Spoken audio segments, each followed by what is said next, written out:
Hello students, welcome back BBVN online class. साहसी बालकः शब्दशः पाठ में अपना फर्स्ट क्वेश्चन हो गया था। सेकंड क्वेश्चन करेंगे। विपरीतार्थकई सह मेलियत, यानी विपरीतार्थक के साथ मिलाइए। मैच विद अपोजिट, जो भी अपोजिट वर्ड है, उल्टे शब्द जो है उसको आपको मिलान करना है। जैसे शीघ्रम यानी जल्दी, इनका मिलान करोगे कब? जब आपको इनके अर्थ आएंगे। अर्थ आने के लिए आपको पूरा चैप्टर जो मैंने पढ़ाया उसको एक एक शब्दों को अर्थ को ध्यान रखना है, और ये जो शब्दार्थ है ये आपको याद करने। ऐसे ही नहीं मिलाना है कि उसका अर्थ पता ही नहीं है, जैसे मैम ने बता दिया मिला दिया, ऐसे नहीं करना है आपको। तो शीघ्रम का मतलब क्या होता है? शीघ्रम अर्थात जल्दी, शीघ्रता से जल्दी।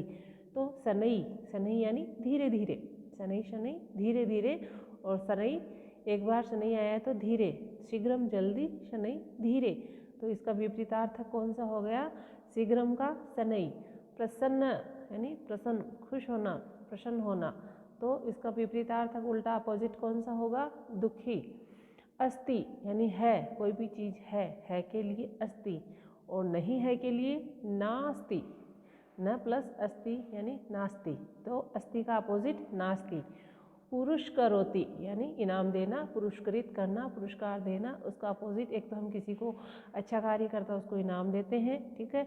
एक कोई बुरा कार्य करता है उसको हम दंड देते हैं। तो पुरस्करोति का अपोजिट वर्ड दंडयति यानी दंड देना। एक है एक, और एक का अनेक है अनेक, ठीक है।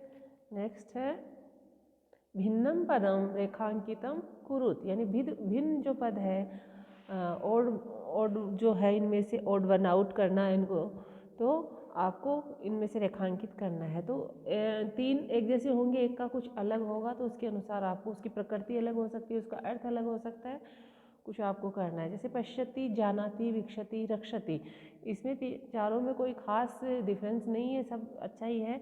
जैसे पश्यति यानी देखना, जानाति यानी जानता है या जान रहा है, रक्षति रक्षा करता है, विक्षति यानी फूल जो खिलता है। इसका थोड़ा सा, वैसे ये सारे सही हैं क्योंकि ये एक वचन के ही हैं सारे, तो इसको सही मान सकते हैं। लेकिन इसमें थोड़ा सा बस डिफरेंस है कि विक्षति यानी खिलता है, खिल रहा है, कली के लिए आता है, और इसमें कोई अंतर नहीं है। और बाकी में देखो अंतर है। वनम यानी वन, नदी नदी, सरोवर समुद्र है। अब नदी, सरोवर है, समुद्र है, ये देखो तीनों ही पानी के कोई सोर्स हैं। एक नदी होती है, सरोवर होता है, समुद्र होता है, लेकिन वन इनसे वन आउट हो गया, ओड हो गया इनसे, तो इसको आप क्या कर सकते हो? वनम को आप अंडरलाइन कर सकते हो। साहसी, वीरः, अलसः, बलि, तो देखो साहसी और वीर और बलि तीनों एक जैसे समानार्थक शब्द हैं। साहसी साहसी होता है, वीर होता है, बलि भी होता है। अलसः यानी आलसी व्यक्ति, ये थोड़ा ओड हो गया, तो इसको आप अंडरलाइन कर सकते हैं।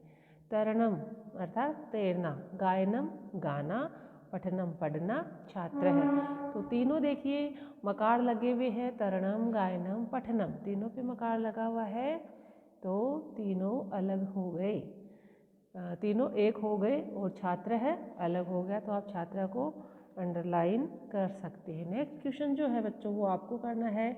आपको अधोलिखिता नाम शब्दानाम सम वाक्य है स्व वाक्येषु प्रयोगम कुरुत, नीचे लिखे शब्दों का अपने वाक्यों में प्रयोग कीजिए।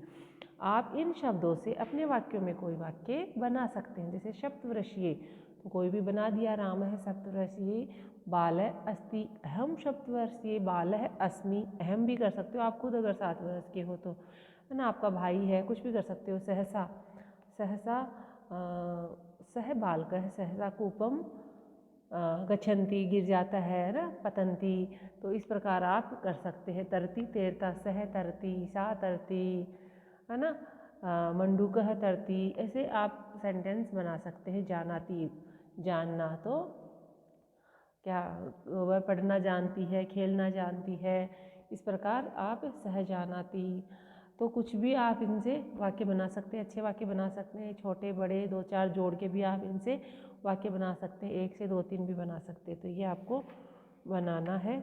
ये आपका शब्दशः पाठ का अभ्यास कार्य हो गया कंप्लीट। अब हम आपको पिछले जो चैप्टर्स के हैं, ये एक जो है चैप्टर अष्टादश, फिर इसके बाद में जो रचनात्मक कार्य है आपका वो करवाएंगे थोड़ा, और जो पिछले जो आपके मॉडल प्रश्न पत्र बाकी रह गए थे वो करवाएंगे। Okay, bye, thank you.